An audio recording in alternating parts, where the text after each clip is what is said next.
где нас так ждали, где на семи ветрах один мотив в сердцах. Через тернии прямо к звездам, выше, дальше так легко и просто. Мы начнем и только побеждаем. Если падаем, то вновь взлетаем. Мы знаем, в чем правда. Ты наша команда, и она без тебя высоко не взлетит. Без тебя никогда не победит. Muito bom, nós vamos então iniciar nossas reflexões sobre esse tema, competição nossa de cada dia. Estou bem animado para essa série, eu sei que nós vamos passar por temas aqui importantes da nossa reflexão, para a nossa vida, e que não seja mais uma série apenas, mas que realmente o Senhor fale conosco e mude nossa forma de agir onde nós estamos errando. Essa série ela tem alguns objetivos, eu quero falar um pouquinho sobre isso, introduzindo a série. Primeiro, diante desse tempo em que nós estamos vivendo e que nós vamos começar a Copa do Mundo, nós temos uma questão importante: competição. Competição. Você tem competido em alguma área? Você tem na sua vida coisas que você tem visto concorrência e que você precisa escolher constantemente? Eu acredito que se você está com as suas habilidades mentais e a sua vida ok, se você não tem nenhuma inferioridade que esteja te bloqueando de agir e de fazer tantas coisas, certamente você tem competido, você tem colocado diante de si todos os dias o que é que você vai fazer, como você vai fazer, lutando talvez contra si mesmo, diante dos desafios que você tem, lutando talvez com o ambiente onde você está inserido, às vezes para que você sobreviva, para que você permaneça no trabalho, permaneça nos relacionamentos em que você está, ou diante de várias questões. Agora, aproveitando esse momento da Copa, nós estamos interessados em tratar 4 temas aqui nessa série. O primeiro tema é frente às filosofias de vida. E esse é o tema de hoje. E vou explanar um pouquinho mais à frente. No próximo domingo, nós vamos conversar sobre diante da existência de Deus. Nós estamos aqui preocupados, no segundo domingo, em tratar a nossa vida diante dele. Se nós cremos que Deus existe, como é que deve ser a nossa vida? Temos percebido muito no meio que se diz cristão, de que nós vamos até a segunda página, diante da proposta cristã. Às vezes nós somos simpáticos, nós gostamos da mensagem, nós admiramos a Jesus Cristo, mas colocar a vida diante dele como um seguidor, como um discípulo, que passa por uma série de barreiras que nós precisamos romper, como renúncias importantes, muitas vezes nós falamos assim, quando eu estiver mais favorável eu faço isso, deixa mais para frente. Nessa área aqui eu vou agir pela minha razão e não pelos valores que eu sei que Jesus me diz. Então, diante da existência de Deus, como é que eu estou competindo? Comigo mesmo ou mesmo com quem Ele é? Depois, no terceiro domingo, vamos falar das boas qualificações. Quem de nós não está lutando para melhorar quem é? As suas competências, o como faz as coisas. A Raquel tem uma área que ela não precisa aprimorar, que é um pão caseiro que ela faz. Ela fez ontem, ela não está aqui para receber elogio, mas depois eu falo de novo. Mas existem áreas que está ok, mas e outras áreas que nós estamos fazendo e estamos buscando qualificações? E quais seriam as boas qualificações no entendimento bíblico? O que será que a Bíblia nos propõe para nós nos qualificarmos e que muitas vezes nós não estamos observando? Cuidamos de tantas áreas, mas as competências e qualidades que a palavra nos instrui, a gente tem deixado, às vezes, de lado. E por último, nós vamos partir das palavras de Paulo, quando ele disse: eu completei a minha carreira, guardei a fé, né, eu lutei o bom combate. Será que nós vamos ter condições de chegar ao fim da nossa vida, na jornada em que nós estamos, podendo dizer: Senhor, eu posso repetir aqui com tranquilidade as palavras de Paulo: eu realmente combati o bom combate, eu guardei a fé, eu venci. Será que nós estamos construindo um bom legado? Então, essa será a série que nós começamos hoje, vamos até o dia 1º de julho, domingo 1º de julho.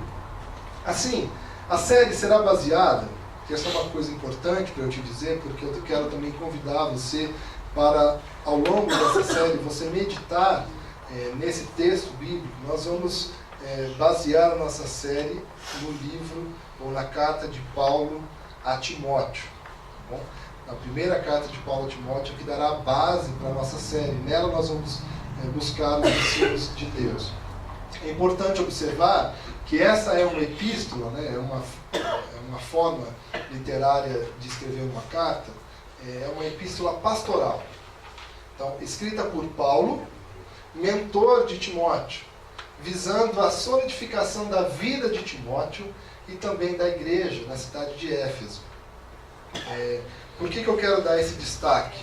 Nós vamos ler e partir nessa reflexão de uma dinâmica de um mentor, né, alguém já experiente na fé, alguém que plantou e estava plantando igrejas em todo o seu contexto de vida, e ele tem uma responsabilidade para com Timóteo, e ele está transmitindo conhecimento para Timóteo, o que nos dá uma dimensão bem interessante também em climas de competição, né? Como nós vemos na Copa do Mundo, nós temos que ter um técnico sobre aqueles que estão jogando, né? E nós também vamos partir aqui de uma figura mais ou menos, de uma relação mais ou menos como de um técnico para aquele que está lutando, ou está batalhando. Então, nós partiremos desse gancho também. Paulo mentoreando Timóteo nas suas atividades. Ok? A partir disso, eu quero destacar algumas coisas. Os propósitos da epístola, então, dessa carta de Paulo a Timóteo, são 3. Né? O primeiro era fortalecer o espírito de Timóteo. Então, Paulo está interessado em fortalecer Timóteo nas atividades, nas responsabilidades, na missão que Timóteo tinha. E eu sei que isso deve ser para nós também o objetivo dessa série, né? De você estar fortalecido diante do que você está vivendo.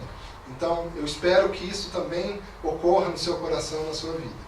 Depois, o segundo propósito de Paulo ao escrever essa carta a Timóteo é transmitir orientação com respeito ao crítico conflito que ocorria, né? Erros destrutivos da alma que estavam sendo difundidos na igreja de Éfeso. Exortar Timóteo de que continuasse a viver e ensinar a sã doutrina. Então, Paulo tinha o interesse de escrever essa carta de ver que aqueles conflitos, ou seja, as confusões que estavam acontecendo lá naquele local, se dissipassem, elas fossem embora. Então, também é um intuito aqui que as confusões que chegam diante de nós nas competições do dia a dia, elas também vão embora. Tá? A nossa expectativa dessa série é isso também. Vamos ver se a gente alcança, se Deus nos ajuda nessa tarefa. E por último, né, fortalecer diretrizes para a conduta apropriada no culto público, ou seja, naquilo que os cristãos na cidade de Éfeso deveriam realizar enquanto igreja. Tá? Também é nosso intuito aqui. Nessa série, uma vez que nós fortaleçamos pessoalmente cada um, a gente consiga também encontrar, né, essa dinâmica no coletivo. Como comunidade, nós saímos mais fortes do que nós estamos hoje. Tá bom? Então são esses os propósitos e espero que essa jornada seja abençoadora para você. Quero então ler o texto base para a nossa reflexão de hoje. Nós vamos ler então o primeiro capítulo da primeira epístola de Paulo a Timóteo, dos versículos 1 a 11, nós temos aqui na projeção, que diz o seguinte: Paulo, apóstolo de Cristo Jesus, sendo mandato de Deus, nosso Salvador, e de Cristo Jesus, nossa esperança, a Timóteo, verdadeiro filho na fé, graça, misericórdia e paz, da parte de Deus Pai e de Cristo Jesus, nosso Senhor. quando eu estava de viagem, rumo da Macedônia, te roguei permanecesses ainda em Éfeso para admoestares a certas pessoas, a fim de que não ensinassem outra doutrina, nem se ocupassem com fábulas e genealogias sem fim, que antes promovem discussões do que serviço de Deus na fé. Ora, o intuito da presente admoestação visa ao amor que procede de coração puro, e de consciência boa, e de fé sem hipocrisia. Desviando-se algumas pessoas dessas coisas, perderam-se em loquacidade frívola, pretendendo passar por mestres da lei, não compreendendo todavia nem o que dizem, nem os assuntos sobre os quais fazem ousadas asseverações. Sabemos, porém, que a lei é boa, se alguém dela se utiliza de modo legítimo, tendo em vista que não se promulga a lei para quem é justo, mas para transgressores e rebeldes, irreverentes e pecadores, ímpios e profanos, parricidas e matricidas, homicidas, impuros, sodomitas, raptores de homens, mentirosos, perjuros e para tudo quanto se opõe a essa doutrina, segundo o Evangelho da Glória, do Deus bendito, do qual fui encarregado. Esse é o texto, então, que Paulo escreveu a Timóteo, é a primeira parte, então, dessa carta, e eu quero trazer para nós, já a partir disso, algumas das principais filosofias de vida que estão chegando até nós, ou que chegam até nós. É claro que existem muitas outras influências sobre nossa vida, sobre nossos pensamentos, mas eu quero destacar 6, que eu acredito que são talvez as propostas ou as formas de encarar a vida que mais têm influenciado a vida contemporânea.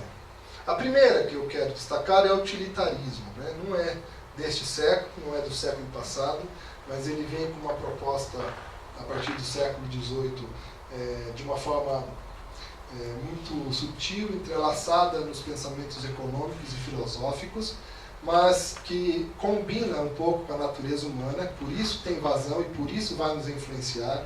Nós poderíamos então dizer sobre o utilitarismo que a base do seu pensamento é tudo que é visto em termos de benefícios, em que algo ou alguém pode proporcionar.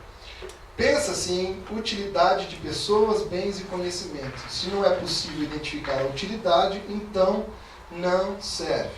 O utilitarismo traz, então, a base para nós e vai influenciar muito os nossos métodos quantitativos, especialmente no trabalho, naquilo que nós produzimos, de que nós devemos considerar só aquilo que é útil para a nossa vida. Você já se pegou fazendo isso? Tendo que escolher na sua vida apenas aquilo que é útil, aquilo que é bom, e claro, a partir do seu julgamento, a partir do que você identifica ser necessário. É uma necessidade humana nossa, nós identificarmos aquilo que é útil. O problema vem quando nós passamos a viver dessa forma. E nós percebemos muitas pessoas que só se relacionam com alguém se aquela pessoa tem alguma utilidade. Se aquela pessoa vai contribuir com o tempo dela, se aquela pessoa vai contribuir com a capacidade dela de produzir. Se essa pessoa não é útil, ou seja, se essa pessoa não ajuda, não colabora, ou seja, essa pessoa deveria ficar, né, de lado.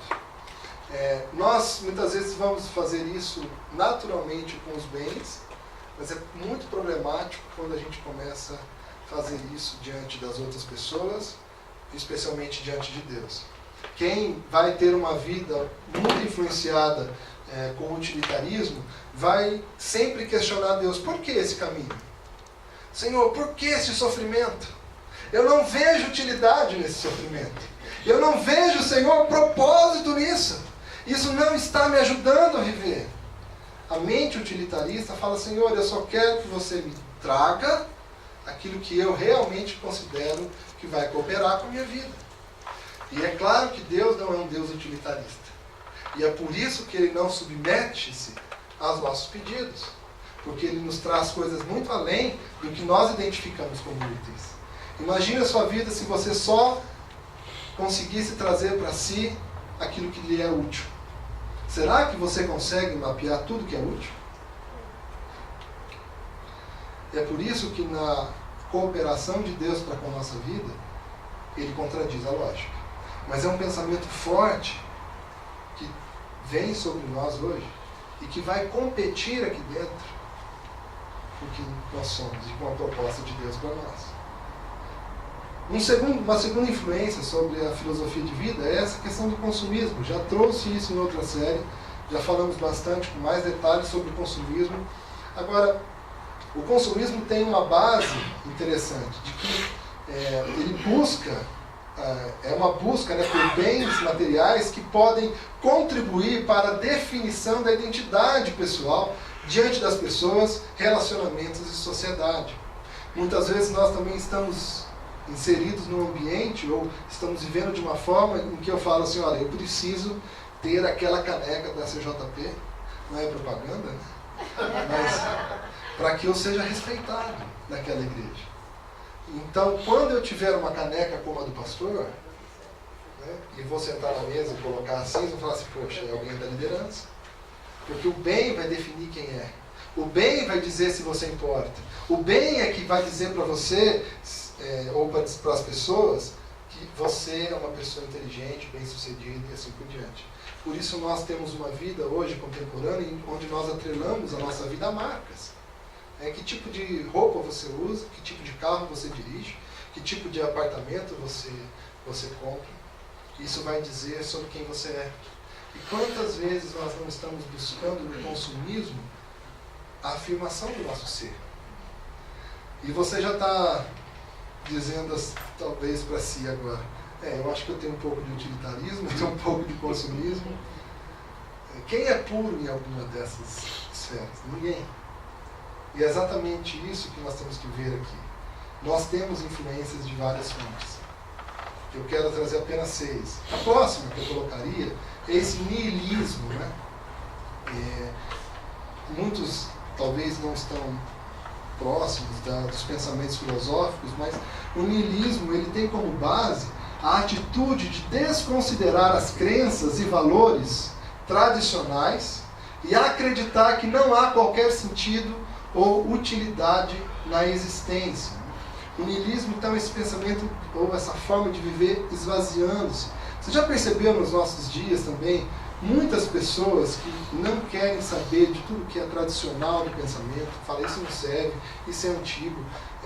Já ouvi expressões de pessoas falando da fé cristã, que falam assim, dizendo, olha, a fé, vocês ainda vivem isso?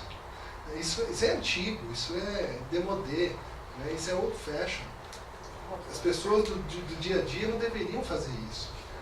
Hoje, ninguém deve ser influenciado mais por coisa de 2000 anos atrás. Ou seja, o pensamento tradicional, a forma de responder à vida, não serve mais, como eles diziam antes. Tem que ser algo hoje, atual. E mesmo assim, eu nem acredito muito de que haja algum sentido na vida. E nós vamos perceber esse pensamento muito forte, né, na vida daqueles que se declaram ateus. Em que vai dizer assim, morre, vai morrer mesmo. Se você dedicar algum tempo para ouvir alguns filósofos ateus, você vai perceber que há uma dessacralização das coisas que nós consideramos importantes. Ou seja, ser curado de uma doença, vai dizer assim, ok, cura hoje, mas amanhã morre. Vai morrer de outra coisa. Há um esvaziamento de sentido, de significados. Eu gosto sempre que eu vou fazer casamento, a hora que eu vou fazer cerimônia das alianças, lembrar os noivos de que a aliança é um símbolo. E como símbolo, ou nós colocamos valores ali através das nossas práticas, ou nós esvaziamos. Muitas vezes nós olhamos uma aliança e falamos, não significa nada para mim. Porque muitas vezes nós tiramos os valores daquele símbolo. Ou nós podemos acrescentar valores. Não é a aliança o problema, mas a nossa forma de lidar com aquilo que é base, aquilo que é sentido, aquilo que é valor. E o niilismo vem esvaziar. E quantas vezes nós já não entramos nesse tipo de pensamento? Diante de Deus, ou nossas crises, nós vamos olhar para nós e dizemos assim, poxa, acho que não vale a pena. Não tem nada que faça sentido. Acho que a vida é só desespero mesmo. Ninguém consegue acertar nada. eu quero desistir. Se eu pudesse, ficaria só na cama. É um pensamento que, quando nós olhamos, falamos, puxa, como é que pode ser bom isso? Mas que contamina a nossa mente também. O quarta proposta que vem para nós como influência é o existencialismo. A inclusão da realidade concreta do indivíduo, incluindo a dedicação aos desejos e intenções que existe dentro de si hoje. Né? O existencialismo ele, tem aí sua maior força, né, ou maior expressão por volta da década de 50 e 60, na Europa, esse pós-guerra, em que você não deve mais oprimir quem você é. É a realidade concreta de quem você é. Um exemplo que o professor de filosofia no seminário sempre dava, ele falava assim, você precisa existir. Né? Se você então tem desejo para com a sua vizinha, vá e exista. Realize o seu desejo, embora você seja casado e ela também. Ou seja, é a consideração do que acontece no seu pensamento e nos seus desejos. Ou seja, se aqui dentro você tem desejado isso, por que evitar? Vai e faz. Você percebe esse tipo de influência nos nossos dias? Você percebe como muitas pessoas estão vivendo de uma forma que assim, olha, deu vontade. Por que você fez isso? Eu não acho que é errado. Eu sei que é errado, mas quem eu sou desse jeito mesmo, eu tenho que aceitar quem eu sou e realizar e viver essas coisas dessa forma. Por isso eu fui e fiz mesmo, e ponto. E as consequências, agora eu lido com as consequências. Às vezes a gente está observando isso talvez quando a gente fala da área da sexualidade, como eu dei exemplo, mas olha as outras áreas da vida. Como muitas vezes nós não lidamos dessa mesma forma. Então, o existencialismo é outra influência forte dos nossos dias, e tem só mais duas antes de você ficar cansado. Que é o cientificismo, que tem como base essa afirmação, né? Ele afirma a superioridade da ciência sobre todas as outras formas de compreensão humana da realidade. Ou seja, religião, filosofia metafísica, etc. Por ser a única capaz de apresentar benefícios práticos e alcançar autêntico rigor cognitivo.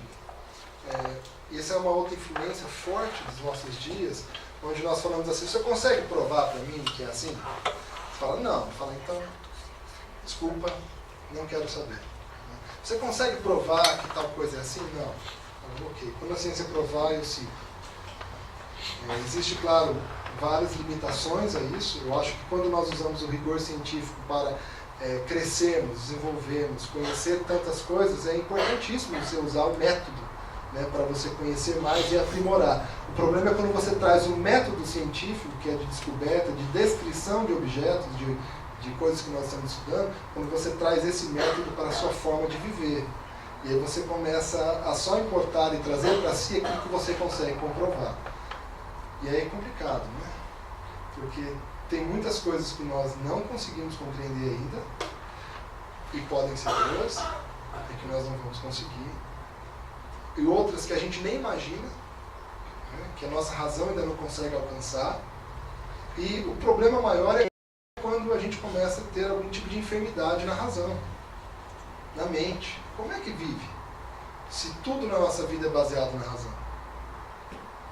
E eu passo por alguma enfermidade mental. A gente percebe claramente que o cientificismo não deve ser uma filosofia de vida.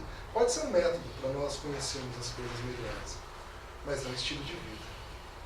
E por último, eu colocaria o que talvez eu tenha identificado mais nos dias, na última década, o que poderíamos chamar de construtivismo pessoal, onde eu só aceito para a minha vida, definir quem eu sou, aquilo que é elaborado internamente em mim.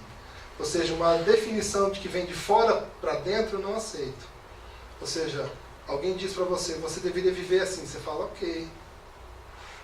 E você leva para casa e fala assim, enquanto eu não assimilar aqui dentro e me identificar com isso, eu não vou fazer. Aí passamos a ter várias dificuldades quando Deus diz, você é tal pessoa, você deve viver tal caminho. E a gente fala, não, não é isso que eu sinto aqui dentro, não é isso que eu vou elaborar.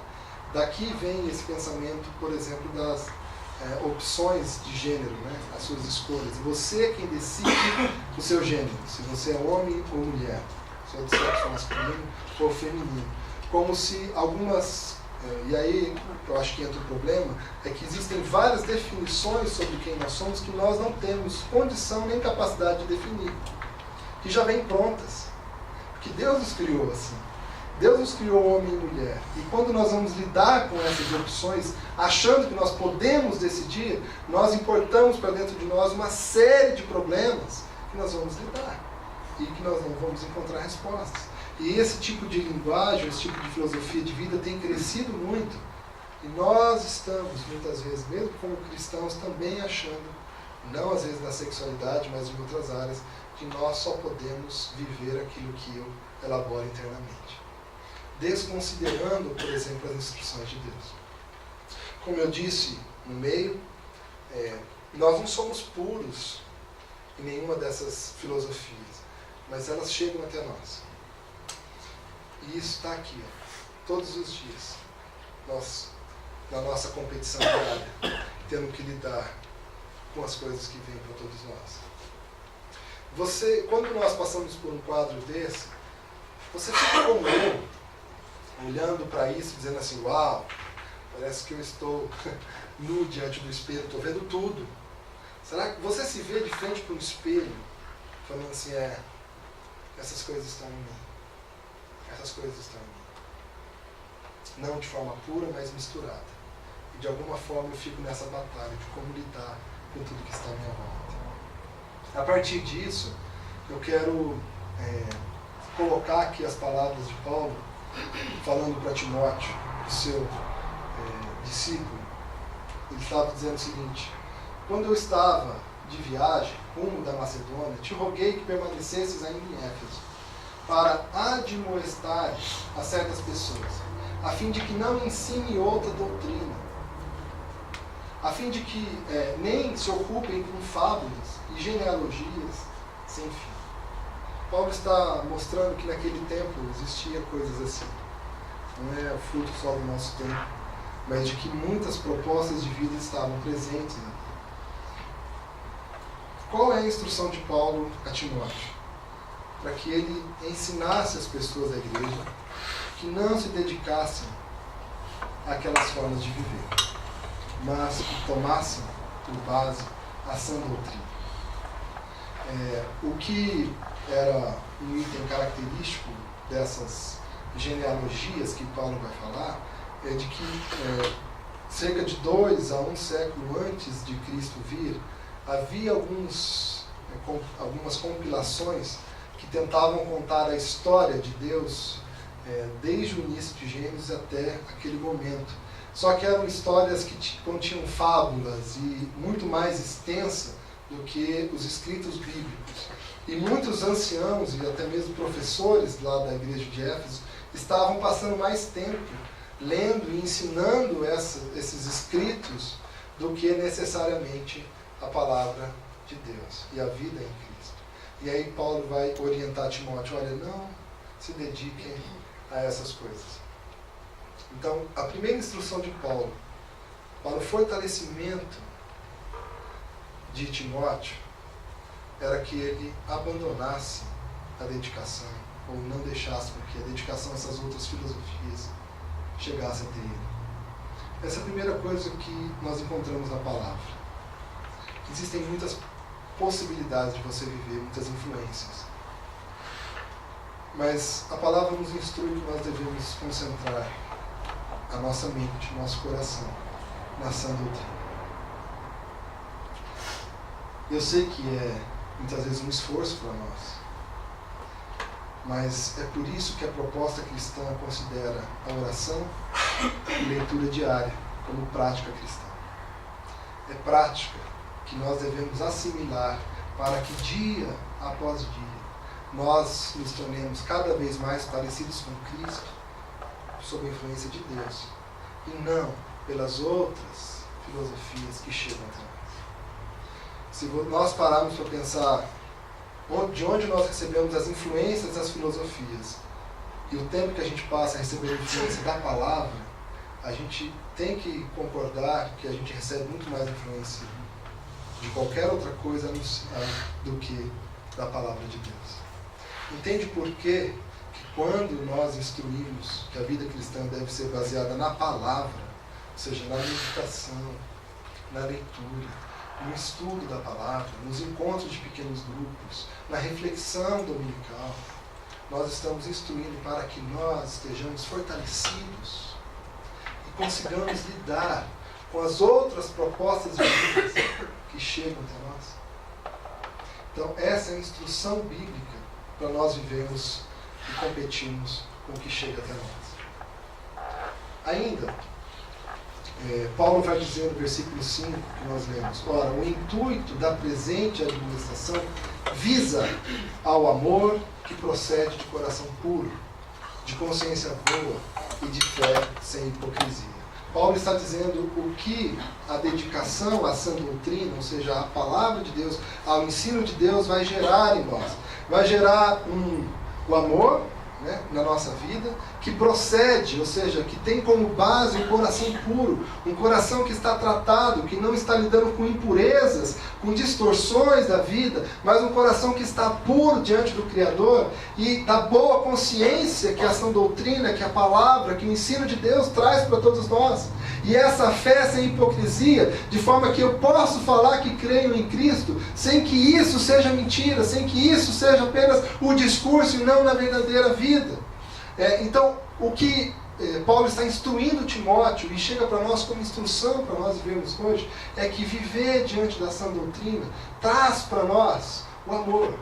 Uma forma de vida influenciada e que transparece um amor, que vem sim das bases da nossa vida refrigerada, das bases da nossa vida equilibrada. Em Provérbios nós temos esse ensinamento de que, acima de tudo, guarde o seu coração, porque dele procede as boas coisas. Ele é o nosso tesouro. E como nós vamos manter o nosso coração puro? Quando a nossa vida está diante de Deus. Quando eu olho para os ensinos de Deus e os recebo como instrução verdadeira, confiável para o nosso viver. Nem sempre nós abrimos a palavra e falamos: me ensina como agir. Às vezes nós abrimos, ouvimos algo e falamos: eu não tenho vivido. Deixa eu pensar nisso. É muito difícil para mim agora. Mas o encorajamento que Paulo está trazendo para Timóteo, traz para nós hoje, é que quando nós olhamos a palavra e ela nos instrui a viver diferente de como nós estamos, nós deveríamos acatar, confiando em Deus, de que isso é o melhor para nós. Lembre-se, as outras filosofias vão competir com isso. E vão dizer para você: isso é útil. Isso vai te trazer algum bem, que vai afirmar quem você é. E assim por diante, todas as que nós conversamos aqui. E como é que nós vamos aceitar e assimilar? É com a ajuda de Cristo. Fala: Senhor, eu preciso de Ti aqui. A Sua palavra instrui assim. Mas eu não sei viver assim. Na verdade, eu até discordo dessa forma. Mas eu preciso que o Senhor me convença e me ajude para que eu possa viver dessa forma. É por isso que não dá para viver só lendo a Bíblia sem oração. Tem que ser lendo a Bíblia e orando, pedindo o auxílio do Espírito, pela obra de Cristo, para que nós possamos viver dessa forma. E assim a gente vai identificando essa fé sem hipocrisia, verdadeira, chegando sobre a nossa vida. Com isso, então, nós podemos olhar de uma forma sucinta, estruturada, qual é a sã doutrina de que Paulo está falando. Qual é a base? Eu quero colocar isso nesse slide. É claro que nós poderíamos fazer algumas séries para explicar todas essas coisas, mas para que nós possamos ver de forma sistematizada o pensamento da sã doutrina, nós temos o seguinte: a sã doutrina parte do reconhecimento de que Deus é o Criador de todas as coisas. A sã doutrina que Paulo está dizendo parte do reconhecimento nosso, pessoal, de que Deus é o Criador, de que Ele me fez, Ele fez tudo, E o fato dele ter feito, dele ser o autor, pede que eu o respeite como tal e o procure como tal. Porque ele é aquele que criou e é aquele que define os propósitos para nós vivermos. De forma que quando eu entendo que Deus é o Criador de tudo, a minha relação com Ele é diferente. E a sã doutrina nos ensina a viver dessa forma. O Senhor mesmo criou o pensamento humano. Como é que eu lido com isso? Como é que eu lido com as competições que chegam até mim? Essa é a primeira base, então, da fé, da doutrina saudável. A segunda questão é um reconhecimento também de que há uma rebelião no coração humano, de que há uma rebelião no ser humano, desde os primórdios, e a palavra vai contar isso a partir de Adão e Eva. Ou seja, há uma rebeldia dentro de nós, e nós precisamos reconhecer isso, que nós não temos por nós mesmos vontade de submetermos a Deus, mas queremos fazer a partir do nosso espírito humano aquilo que nós achamos que é o melhor, mas que já se mostrou complicado um estilo de vida voltado para isso. A terceira questão da sã doutrina é o reconhecimento também da ação de Deus em resgatar a sua criação. Ou seja, Deus está agindo na história humana não só agora, mas desde o início, do começo até aqui. Deus está interessado no resgate humano, na restauração de quem você é. Ele tem interesse, eu preciso te dizer isso, mais interesse do que você tem em ser resgatado por Deus, Deus tem em te resgatar. Ele tem mais interesse em estar com você do que você tem interesse nele. Ele te ama. E te amou quando você não merecia. Mesmo não merecendo, ele veio ao seu encontro. A quarta questão... Não precisa, pode dar certo. Mas a quarta questão que nós vamos identificar aqui na sã doutrina é que... Obrigado, César. A obra de salvação realizada por Cristo, nós precisamos reconhecer, Ele consumou algo que diante de Deus é suficiente para nos resgatar, para nos salvar, para transformar a nossa vida. Não é diante da razão humana, mas diante de Deus é suficiente para você ser perdoado, para você ser restaurado, para você ter a companhia de Deus, do Espírito, constantemente na sua vida. É essa obra que nos salva, não o que eu faço, mas o que Cristo fez. E o envio do seu Espírito para nos orientar. Então, Ele vem, nos resgata, nos salva e nos propõe uma vida em relacionamento com Ele, diante de todas as possibilidades de vida, diante de tudo que eu posso fazer.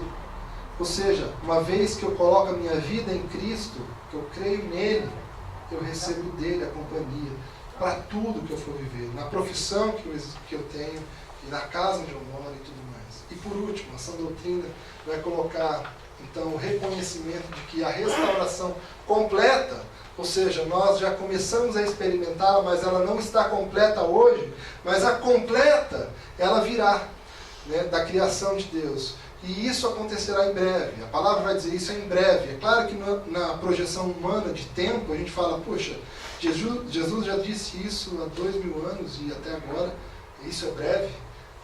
Da conta humana, isso é muito longe. Mas na conta de Deus, isso é breve. E que as nossas ações vão cooperar para o desfecho dessa história. Ou seja, Deus também tem nos colocado nessa história, de forma que o que nós trabalharmos, ou onde nós trabalharmos aqui na Terra, vai cooperar para aquilo que Ele está fazendo. Ou seja, Ele conta conosco nessa obra de restauração. Ele não está dizendo que vocês, ou eu e você, somos os totais responsáveis pelo desfecho da história. Mas Ele nos coloca algumas missões que vão contribuir para o desfecho dessa história.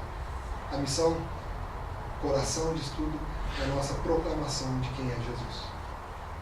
De forma que, ao fazermos isso, nós estamos cooperando para esse desfecho da história. Essa é a sã doutrina que Paulo ensinou em Éfeso, passou a Timóteo e estimula Timóteo a permanecer e ensinar na igreja. Assim, quero concluir a reflexão de hoje da seguinte forma: busque compreender em tempos de oração, o que mais tem influenciado a sua vida? Nós falamos aqui de 6, talvez, das influências mais fortes do nosso tempo. Você já ousou colocar sua vida diante de Deus e dizer: Senhor, qual é ou quais são as filosofias que mais influenciam a minha vida? Peça para Deus te auxiliar nessa descoberta, porque você só vencerá essas doenças, essas distorções, quando você começar a identificá-las na sua vida. Então, em oração, pergunte para Deus o que tem te influenciado mais. Segunda proposta para você: viva em consciência a proposta do Evangelho e as demais propostas de vida. Ou seja, busque de alguma forma consciente, clara, identificar aquilo que é Evangelho e aquilo que não é Evangelho, que são outras propostas. Busque se especializar nisso, para que quando venha algum tipo de proposta, algum tipo de influência, alguma situação que vai forçá-lo a viver de tal forma, você possa dizer: não, peraí, eu sei do que se trata, eu sei a base disso, e eu sei exatamente o que o Evangelho faz também, propõe. Então, para que você tenha condições de escolher, para que você tenha condição de competir, dizendo: não, isso não é aquilo que Deus tem proposto através de Cristo. E por último, claro, a nossa recomendação é que você escolha o Evangelho no dia a dia da sua vida. Escolha Cristo diariamente. Escolha a proposta dele. E você não fará isso se não for pela fé. Porque talvez você vai encontrar as bases humanas para escolher as outras filosofias. Mas a base humana para escolher a Deus, você não encontrará. É por isso que você precisará da base que vem dele. Que Paulo vai dizer aos Efésios que é dom de Deus, a fé. Que vem, alcança nosso coração. E por conta dela, nós vamos dizer: Senhor, eu escolho a Ti. Senhor, eu descanso em Ti. Senhor, eu quero estar em Ti. Senhor, eu quero viver conforme o Teu querer. Quero viver conforme a Tua vontade. Senhor, me mostre quem eu sou, o que eu tenho escolhido, e me mostre o caminho certo que eu devo seguir. Que Deus possa, através do Seu Espírito, encorajar você nessa manhã, fortalecendo a sua vida, para que você viva nele e desfrute da mesa do banquete que Ele tem para todos nós. Amém? Vamos orar?